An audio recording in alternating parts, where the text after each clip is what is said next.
Taiwan, Taiwan Tzu Chi volunteers prepare relief items for Typhoon Haiyan survivors in the Philippines. We meet photographer Mark Wilkie, who shows his love for Taiwan by capturing images of the wildlife in the country. Welcome to DaAi Headlines. I'm Helen Liao. Thank you for joining us. We kick off today's programs in the Philippines, where Super Typhoon Haiyan made landfall last weekend and has caused widespread death and destruction in Leh Province. Tzu Chi Foundation has since been on the move to pack instant rice and noodle, as well as environmental blankets in both Hualien and Taipei, as they hope to deliver these relief items to the typhoon survivors as soon as possible. Working hand-in-hand at their assigned tasks, Jingse boat masters and volunteers packed 1,056 boxes of instant rice in the shortest time possible. In a relay of love, Tzu Chi volunteers next delivered these boxes to the train station so it could be sent to Taipei for packaging. Volunteers in the Northern District have also mobilized to pack 30,000 environmental blankets to be shipped to Hsinchu, along with the instant rice. All relief items are expected to arrive in the Philippines on November 12th by air. Command centers are set up in both Cebu and Manila, especially in Cebu, because it is closest to the disaster area. We have also contacted our brothers and sisters in different branches who have arranged storage for the relief supplies, as well as our transportation and safety issue when we arrive. Besides Tzu Chi Foundation, charity organizations around the island also began gathering all sorts of daily necessities to send to the Philippines, as everyone hopes to deliver immediate care and love into the hands of the typhoon victims. Here in Taiwan, the assembly of the 160 prefabricated classrooms for Zamboangas at the Philippines is almost complete. Tzu Chi volunteers from the Philippines paid a visit to the Taichung Holy Liaison Office to learn how to assemble these classrooms from their counterparts. However, in light of the recent devastation brought by Typhoon Haiyan, these classrooms will first be sent to the disaster areas as temporary shelters for the affected residents. Listening attentively to a presentation by their Taiwanese counterparts, a group of Tzu Chi volunteers from the Philippines are visiting the Holy Liaison Office. After a thorough walkthrough, Philippines Tzu Chi volunteers now have a better understanding on how to assemble these classrooms once they arrive back home. It's not only done by a factory, it's really done by our brothers and sisters. I'm very touched on how much love and care. Currently, the 160 prefabricated classrooms are in its final phase of completion. However, as Typhoon Haiyan recently wreaked havoc in central Philippines, these classrooms, which were initially intended to be shipped to Zamboanga, will be first sent to the disaster areas instead. Right now, there is a catastrophe in the central Philippines, and Master Zheng Yan is very compassionate. As it is still raining and many survivors are without shelter, they will most likely get sick, so the Master wants us to send these classrooms to the worst hit areas first. This is what a completed prefab classroom looks like, but as the classroom will now be utilized as a temporary shelter, some modifications will be done on the flooring, so to provide a solid foundation for the disaster survivors. In Indonesia, a TIMA volunteer training seminar was held to educate future TIMA doctors on the importance of not only curing the sick, but healing patients' hearts as well. Meanwhile, in Bandung, a Tzu Chi free clinic was held for local residents inside a regional infantry training center to celebrate 68 years of establishment of Indonesia's military force. To celebrate the 68th birthday of Indonesia's military, Tzu Chi volunteers in Bandung took the opportunity to hold a free clinic inside a regional infantry training center, giving the normally cold facility a touch of warmth. Seniors from surrounding areas all came forth to seek treatment for their aches and pains. One patient was even brought in on a stretcher. Honestly, because of my financial condition, I don't have the ability to pay for surgery to remove my kidney stone. Whenever it starts to hurt, I will just take a pill to ease my pain. The services provided this time were dental and family medicine. However, following this initial assessment, volunteers will continue to work with patients who need further medical assistance.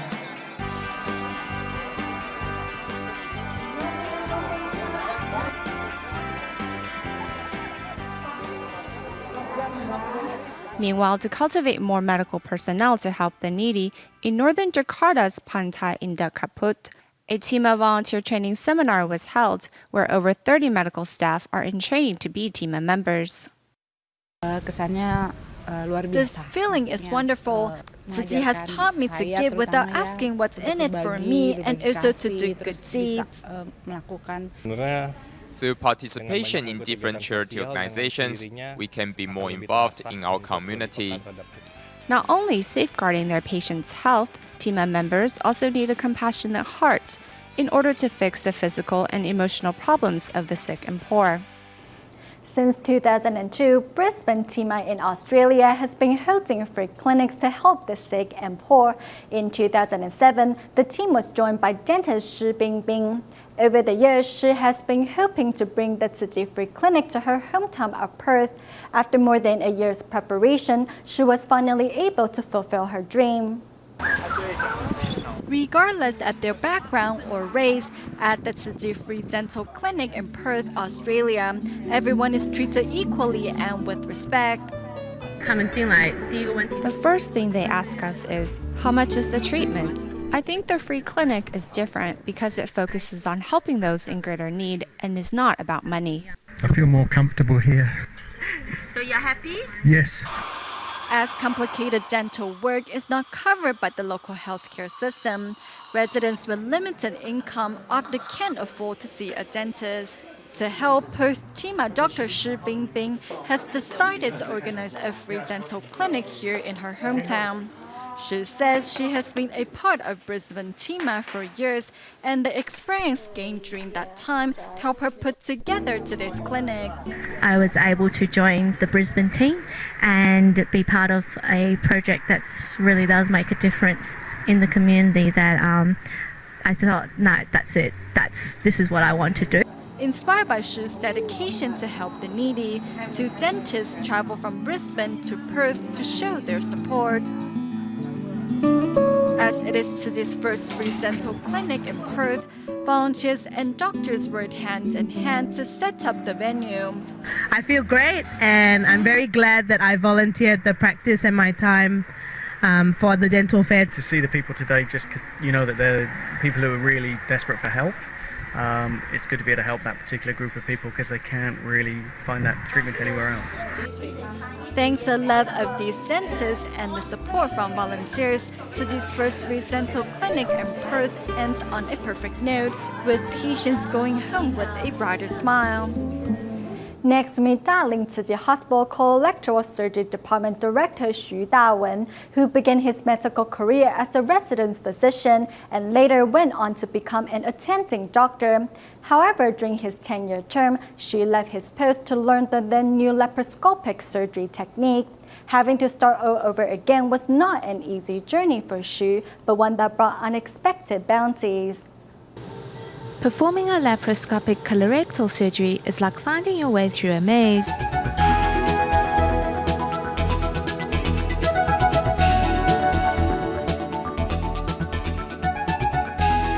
But skilled surgeon Xu Dawen has no difficulty in finding his way and successfully removes the tumor inside the colon. His speed and precision can be attributed to his former post as senior attending doctor. I was in the 10th year of my career, and the hospital usually doesn't give doctors new assignments at that age. Most of them are comfortable with where they are, and there's no need to be trained under someone else's roof, but nobody wanted to go, so I offered. Colorectal cancer is closely linked to age, and as both Yuanling and Jiayi face an aging population, more specialized treatment is required, one such as laparoscopic surgery. The surgery involves a small incision, shorter surgery time, and a quicker recovery. However, for a doctor to leave his success behind to start over is seldom seen and anything but smooth sailing.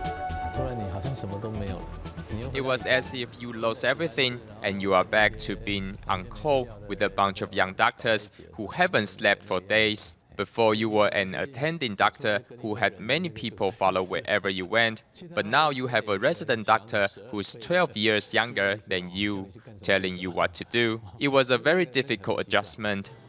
During his one-year assignment, although it seemed that Dr. Xu was back at step 1, in fact, he was left with more insight into the essence of medicine. And when Xu's young daughter underwent a lung abscess surgery, it was then that he came to a deeper realization of the doctor-patient relationship. 每个开刀前你都要跟他解释，那就是有些家人会哭啊。 Before each surgery, you have to explain the procedure to family members. Some of them end up in tears. It was difficult to imagine what they were going through. The time when it was me that was the patient's family member, I suddenly felt very helpless. And later, I could relate to what family members go through. Dr. Xu believes life is like a computer, which needs to be reset to 0 from time to time. And his white coat gives him the strength to live up to his passion. You should wear this coat only if you are a true doctor. If you feel you have any shortcomings, then you should be even more humble to learn. Only then can you wear this coat with pride. The white coat is a reminder of the expectations and responsibilities of medical professionals. As life cannot repeat itself, it's only through continuous improvement and advancement that doctors live up to the essence of their creed.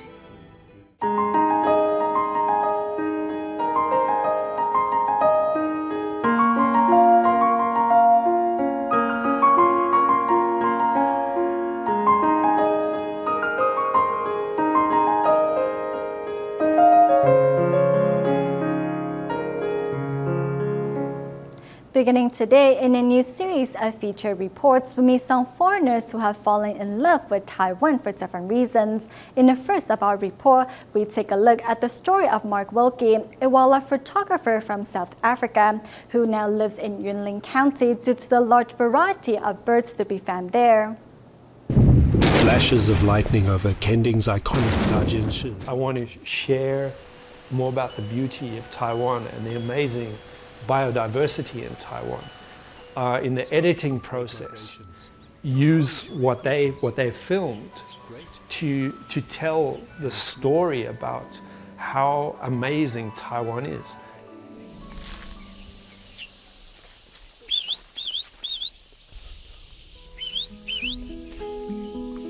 Mark Wilkie is a filmmaker who often works with the international media. Photography is his way of showing his love for Taiwan. Today, joining him for bird watching at Hualien's Huben are DaAi TV reporters. Hualien is a good place for birds. It's actually important bird area. Hualien is an area with abundant bird life, and it is for this reason that Wilkie decided to settle here. Finding great joy in bird watching, Wilkie is especially interested in the Therapita, a species currently listed as vulnerable by the International Union for the Conservation of Nature. When you look at Taiwan, it's quite a small island, and the number of birds that you get here is very high, more than 600 different kinds of birds that are only found in Taiwan is also very high, about 25 different kinds of birds. As the Tropic of Cancer passes through central Taiwan, the warm weather there not only makes the area a suitable habitat and wintering sites for birds, but also an area that attracts a host of other animals. Per square kilometer, Taiwan has one of the highest counts of biodiversity in the world. So it's not just birds, all your different kinds of animals, different kinds of life, all in one area. Taiwan is like a science classroom. In Taiwan, 1.7 kinds of bird species can be found per 100 square kilometers, which is 570 times more than in North America. Okay, so a total of 3. At a bird spotting marathon organized by Hualien County this year, experts and bird lovers from 7 countries around the globe came to take part. Wilkie also invited his friends from the US and Canada to join. The competition is to see which team spots the most birds within a limited time. I love birds, and I love this area, and it's quite a unique opportunity to see birds in different habitats. 22? Yeah. Okay. 22. If you ask me specific dreams, yes, I still want to write a book on Taiwan birds. And it's one of the most amazing places on the earth. And a lot of Taiwanese people don't realize that.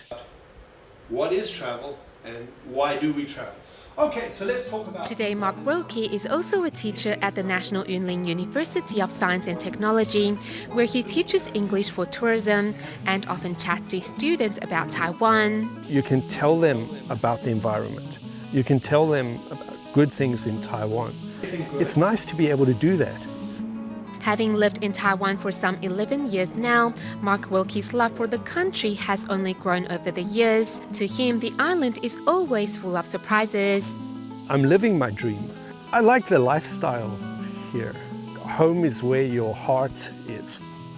And I found that when I went back to South Africa, my heart is not here, it's over there. And like Taiwan had become home.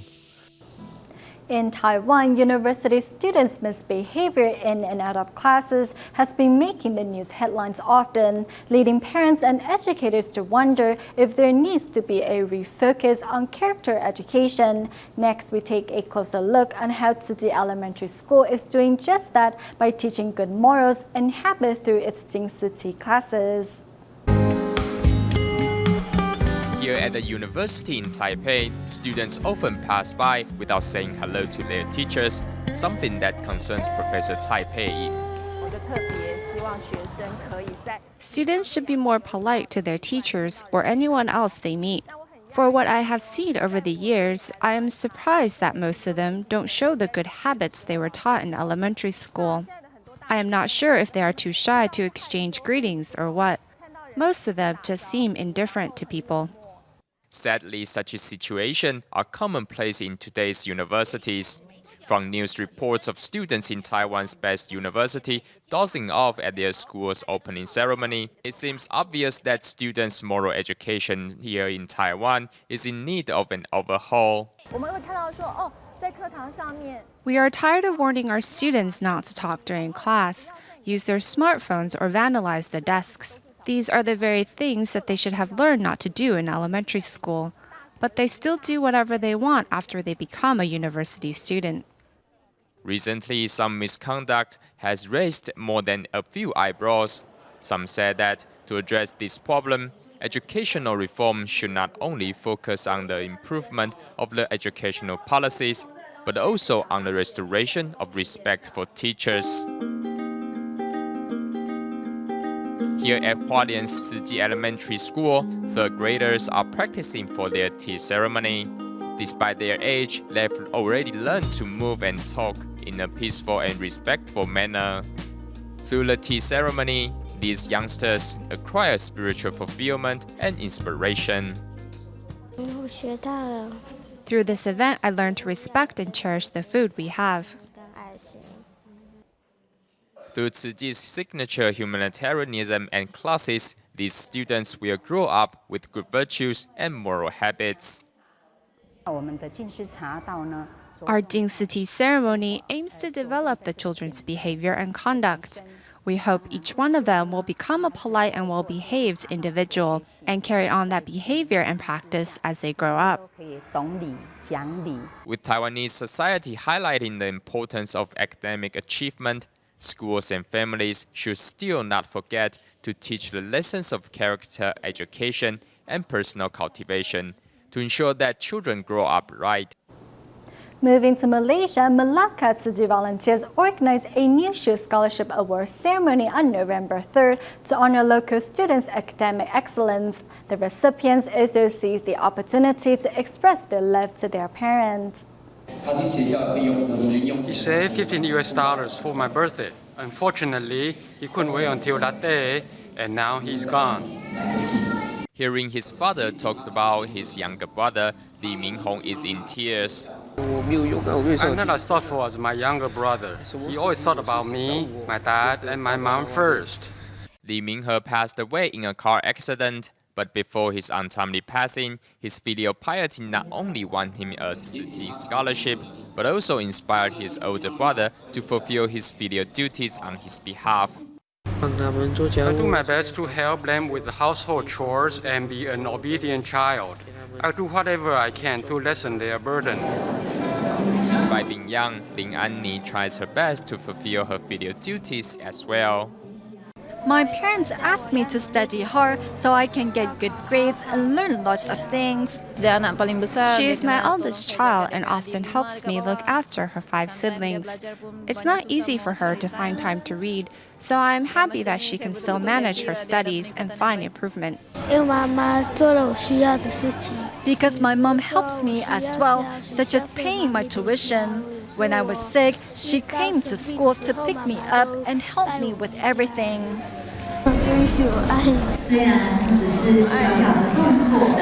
At the Scholarship Award ceremony, one can bath in the love and gratitude that is expressed between these grateful children and their parents. Next, in Malaysia, Tzu Chi volunteer Zhou Xiaoling, who once suffered from a bipolar disorder. As Zhou's 3 children were born with various health problems, her mental illness worsened, leading to many sleepless nights. Thankfully, after joining Tzu Chi, she has found a way to release her emotions and now devotes herself unconditionally to working to protect the environment. This cleaning detergent made from fruit peels leaves the kitchen utensils shiny because of the citric acid inside. Incorporating environmental concepts into her daily life, this is Tzu Chi volunteer Zhou Xiaoling. After her eldest daughter and son were both born with serious health problems, Zhou's state of mind took a turn for the worse and she was no longer able to sleep at night. At first, I was still able to fall asleep for a bit, but after that day, I couldn't sleep anymore.